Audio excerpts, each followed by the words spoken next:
Anghel na umubos ng 70,000 Israelita sa loob ng isang araw?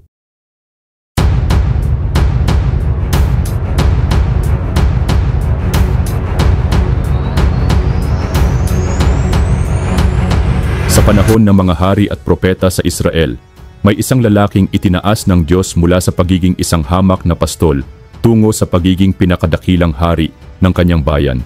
Siya si David, isang taong hinirang, minahal, at pinatawad ng Diyos. Ngunit sa kabila ng kanyang kabutihan, nagkaroon siya ng isang pagkakamali na muntik nang magpahamak sa buong bansa. Ang kwentong ito ay hindi lamang kwento ng kasalanan, kundi ng pagbagsak, pagluha at pagbabalik loob sa isang maawain at banal na Diyos.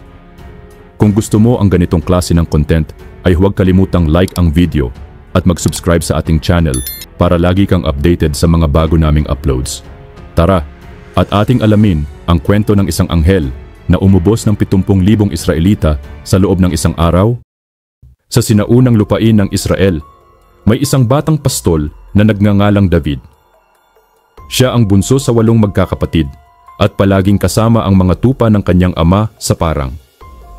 Bagamat bata pa, matapang si David at labis ang pagmamahal niya sa Diyos.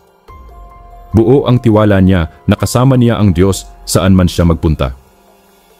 Isang araw, sumiklab ang digmaan sa pagitan ng Israel at mga Filisteo, isang makapangyarihan at mabangis na kaaway. Magkakahiwalay sa magkabilang burol ang dalawang kampo at sa gitna nila ay isang malawak na lambak. Mula sa kampo ng Filisteo, lumabas ang isang higanting mandirigma na si Goliath. Mahigit 9 na talampakan ang tangkad niya, suot ang makapal na baluti, at sibat na kasing laki ng balangkas ng habihan. Nang hamunin ni Goliath ang hukbo ng Israel, walang isa mang sundalo ang naglakas loob na humarap sa kanya, maliban kay David. Isang batang pastol na walang sandata kundi tirador at ilang bato. Ngunit sa kanyang puso, buo ang tiwala niya sa Diyos.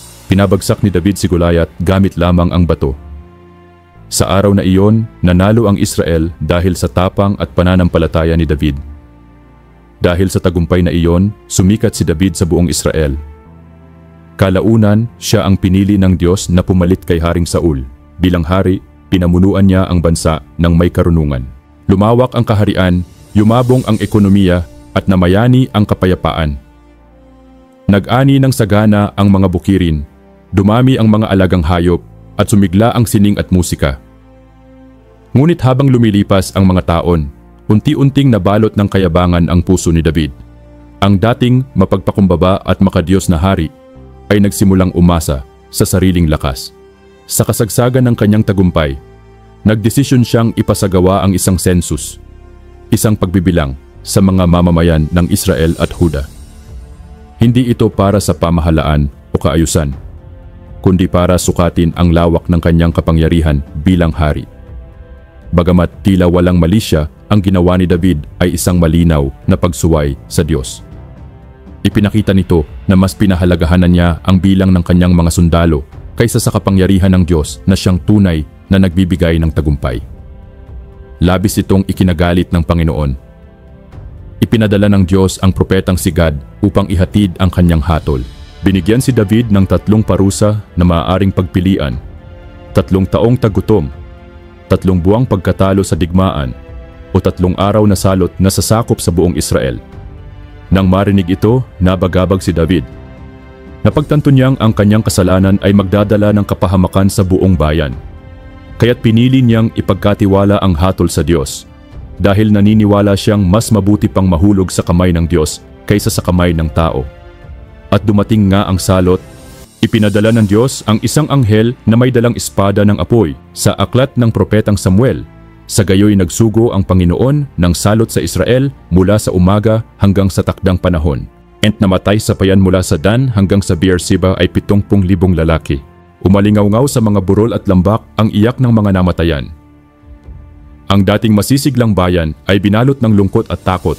Lahat ay saksi sa galit ng Diyos at sa bigat ng kasalanan ng kanilang hari. Habang papalapit ang anghel sa Jerusalem upang lipulin ito, pinigil siya ng Diyos. Sa kanyang awa, inutos ng Panginoon sa anghel na huminto. Tumigil ang anghel sa giikan ni Arauna na isang Hebuseo. isang lugar ng pagpapakumbaba at pagtatrabaho. Dito, isiniwalat ng Diyos ang kanyang awa sa gitna ng kanyang hatol. Nakita ni David ang anghel at ang laki ng pinsalang idinulot ng kanyang kamalian. Sa sobrang lungkot at pagsisisi, nagsuot siya ng sako, lumuhod sa lupa, at buong pusong nanalangin sa Diyos. Inamin niya ang kanyang kasalanan at humingi ng awa para sa kanyang bayan. Ipinag-utos ng Diyos sa pamamagitan ni Propeta Gad na magtayo si David ng altar sa giikan ni Arauna.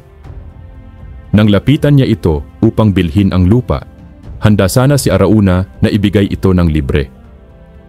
Ngunit tumanggi si David, aniya, "Hindi ako mag-aalay sa Diyos ng isang bagay na walang halaga sa akin."